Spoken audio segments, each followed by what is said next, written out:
frères et sœurs, je vais vous partager l'évangile du jour. C'est l'évangile selon saint Marc au chapitre 12. Jésus se mit à leur parler en parabole. Un homme planta une vigne et l'entoura d'une clôture. Il creusa un pressoir et il bâtit une tour de garde. Puis il loua cette vigne à des vignerons et partit en voyage. Le moment venu, il envoie un serviteur auprès des vignerons pour se faire remettre par eux ce qui lui revient des fruits de la vigne. Mais les vignerons se saisissent de lui, du serviteur, et le frapperont, et le renvoient, les mains vides. De nouveau, ils renvoient un autre serviteur, et celui-là, ils l'assommeront et humilieront. Ils envoient encore un autre, et celui-là, ils le tueront. Puis beaucoup d'autres serviteurs, ils frapperont les uns et tueront les autres.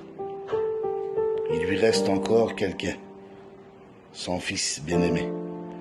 Il envoie vers eux en dernier, en se disant, ils respecteront mon fils. Mais ce vigneron-là se disait entre eux, voici l'héritier. Allons-y, tuons-le, et l'héritage va être à nous. Il se saisit de lui et le tuant. Et là, il le jette dehors de la vigne. Amen, Seigneur, pour cette parole. Mais qu'est-ce que le Seigneur, qu'est-ce qu'il veut dire en travers cette parabole? Parce qu'il parle en parabole, il parle des pharisiens, des maîtres de la loi, des scribes. Parce qu'ils ne sont pas assez intelligents pour comprendre. Donc il leur parle en parabole. Là, on voit que la vigne, c'est le peuple. Les serviteurs, c'est les prophètes que le Seigneur il a envoyés. Parce que le Seigneur, il a un plan, il avait un plan. Donc il a envoyé énormément de prophètes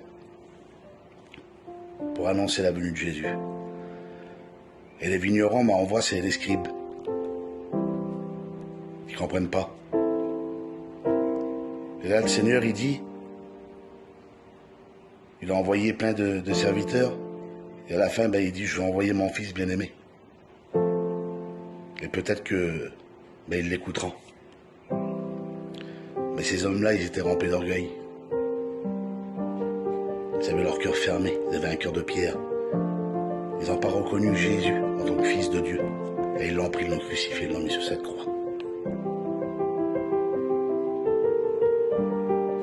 Alors aujourd'hui, mon frère, ma sœur, comment on peut se retrouver dans cette parole? Comment que parfois, le Seigneur nous appelle à droite, à gauche, à travers un frère, à travers un petit verset. Puis on n'écoute pas. On ne veut pas l'entendre.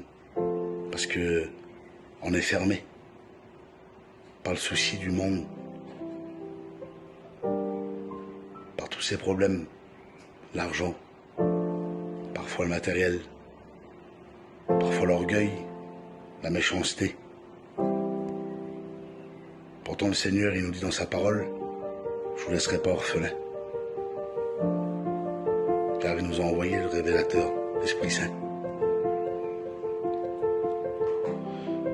Alors aujourd'hui, mon frère, ma sœur, vraiment,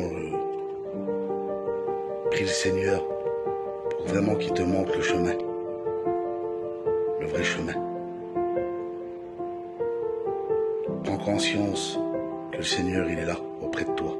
Chaque jour, chaque seconde, chaque minute. Que nous avons réellement un Dieu vivant, un Dieu d'amour, un Dieu de paix, un Dieu qui te connaît par cœur, un Dieu qui sait où tu passes, quelles difficultés que tu as dans ta vie. Le Seigneur, il les connaît. Le Seigneur, il nous aime. Il nous aime d'un amour qu'il a monté sur une croix, qui s'est fait crucifier pour nous, pour nos péchés, pour qu'on puisse avoir la vie éternelle. Alors Seigneur, vraiment, je te bénis pour mes frères, pour mes sœurs qui vont regarder cette vidéo, Seigneur. Viens vraiment les bénir, Seigneur, viens mettre la paix, Seigneur Jésus, dans leur cœur. Soyez bénis, frères et sœurs. Amen.